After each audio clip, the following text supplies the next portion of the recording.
What was the brain trust thinking? Do we not want to win games? Isn't one of the way of winning games is controlling who has the ball? And the first step to that is being able to run the ball yourselves and stop the run. How did we even go 7-10 without Dak Prescott last year, ranking 29th against the run and 27th running the football? Now, we've got Dak coming back, so maybe we should do better with no changes. But how long do you think we're going to have Dak Prescott and CeeDee Lamb and Micah Parsons for that fact, even this season? And the stars we have. How long are we going to have DaRon Bland? How long are we going to have Trayvon Diggs? Do we just want to blow a year and not compete and let the other team run the ball up and down the field on us?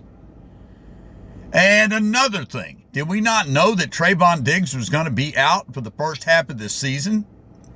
And the way we address it is getting Kaiir Elam. Now, maybe Kaiir Elam will somehow find what he left back in college. But after 2 years, after a first-round draft pick as the Buffalo Bills, they let him go for next to nothing.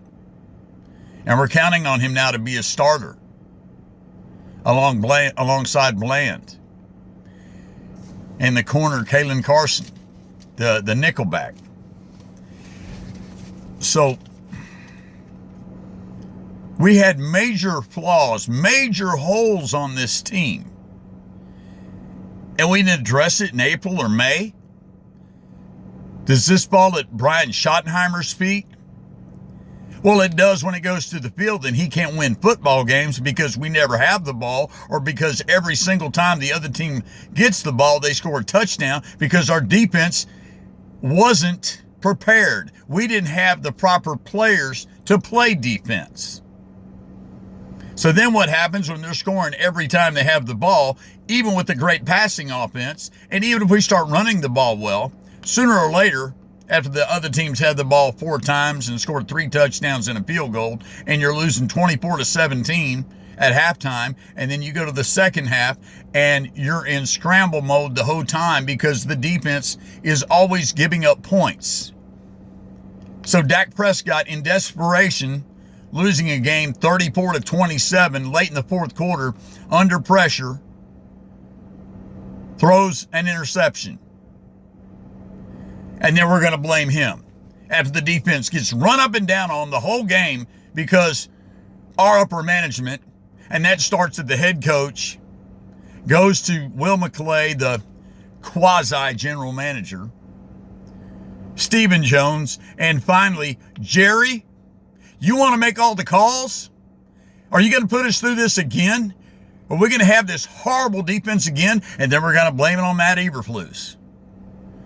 Guys, there's a saying. It's more about the Jimmies and the Joes than it is about the X's and the O's. You got to have the players. You got to have the Jimmies, Micah Parsons. You got to have the Joes, Trayvon Diggs, DaRon Bland. Coaches coach, players play. We got to get the right players in here to coach so they can play better, so we can stop the other team when they have the ball. So our quarterback, who's one of the best in the league, definitely top 10, maybe even top 8, top 6, won't be behind all the time every time he goes out on the field. Make sure you blame it on him. There's so much sheep hate for Dak Prescott. The press says, oh, he's bad, he's this, he's that. Okay, we're going to talk about the last time that he led the league in interceptions. So you're out there saying, Johnny B. Cowboy, we told you. He led the league in interceptions. He's not a good quarterback. That was 2022. And he did. He tied for the league lead in interceptions with 15. He played 16 games that year. Almost all of them. 15 interceptions, that's still less than 1 a game. And another quarterback, whose name escapes me right now, was tied with him. That was the lowest interception total for an NFL leader in 2 decades. So this horrible year he had when he led the league in interceptions, he threw 15, less than 1 a game. You had a whole mess of guys threw 14, 13, 12 that threw less passes, that played less, and actually their interception percentage was lower than Dak Prescott's. You guys want him to play offense and defense. Well, our brain trust is supposed to go out and get defensive tackles. So now here's what the plan is now. They want to wait until other teams cut players, and we're going to pick them up because the players we have aren't good enough to play for us. So we're going to take other teams, I'm not going to say the word trash, but I'm going to say other teams' players that didn't make their team. And they're going to come play for us. So as of right now, we have Osa Odighizuwa. That's an NFL tackle right there.